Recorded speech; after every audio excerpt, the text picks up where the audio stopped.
എല്ലാവരും സയ്യിദുൽ ഉലമയെ കാണുമ്പോൾ ബഹുമാനിക്കുന്നു. ഈ ഖബൂലിയത്ത് വെറുതെയാണെന്ന് മനസ്സിലാക്കണ്ട. ആ സയ്യിദുൽ ഉലമയെ ബഹുമാനപ്പെട്ട വാളക്കുളം അബ്ദുൽ ബാരി മുസ്ലിയാർ മഹാനവറുകൾ തലയിൽ കൈവച്ച് ദുആ ചെയ്തിട്ടുണ്ട്, മന്ത്രിച്ചു കൊടുത്തിട്ടുണ്ട്. ഈ തങ്ങളൊട്ടിയ പടച്ചവനെ നീ ഉയർത്തണേ എന്ന് റഈസുൽ മുഹഖ്ഖീൻ സയ്യിദുൽ ഉലമയുടെ നെഞ്ചത്ത് കൈവച്ചുകൊണ്ട് ദുആ ചെയ്തിട്ടുണ്ട്. ബാറക്കല്ലാഹു ഫീ ഇൽമിക് ബഹുമാനപ്പെട്ട ശൈഖുനാ ശംസുൽ ഉലമ കിതാബ് ഓതി കൊടുക്കുക മാത്രമല്ല, ആത്മീയതയുടെ അസ്റാറുകൾ കൈമാറിയിട്ടുണ്ട് സയ്യിദുൽ ഉലമക്ക്. അതുകൊണ്ടാണ് ഈ ഖബൂലിയത്ത് വെറുതെയാണെന്ന് മനസ്സിലാക്കണ്ട. എല്ലാവരും സയ്യിദുൽ ഉലമയെ കാണുമ്പോൾ ബഹുമാനിക്കുന്നു.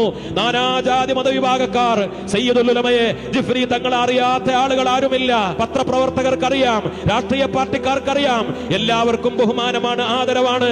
സമസ്തക്കാർക്ക് ആദരവാണ്.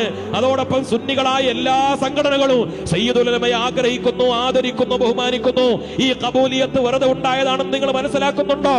ഇതൊരു ആത്മീയതയുടെ ഏറ്റവും വലിയ മനോഹാരിതയാണ്. ആ പൂമുഖം പുഞ്ചിരിക്കുന്ന, ആ പ്രകാശിക്കുന്ന മുഖം കാണുമ്പോ ആ ഒരു ഖബൂലിയത്തിന്റെ ഒരു അടയാളമുണ്ട്. മുത്തനബി പറഞ്ഞു, അല്ലാഹുവിന്റെ അടിമകൾ ഖിയാറു ഇബാദില്ലാഹില്ലദീന ഇദാ റഊ ദുക്റല്ലാഹ്, അവരെ കാണുമ്പോ അല്ലാഹുവിനെ ഓർമ്മ വരും, ഈമാനിന്റെ പ്രകാശമുണ്ടാകും. അതല്ലേ സമസ്തയുടെ ഉലമാക്കൾ ശംസുൽ ഉലമയെ, വരക്കല തങ്ങളെ, ഖുതുബുസ്സമാൻ മമ്പറും തങ്ങളെ ഒക്കെ കാണുമ്പോൾ ഉണ്ടാകുന്ന മനോഹരമായ രൂപം.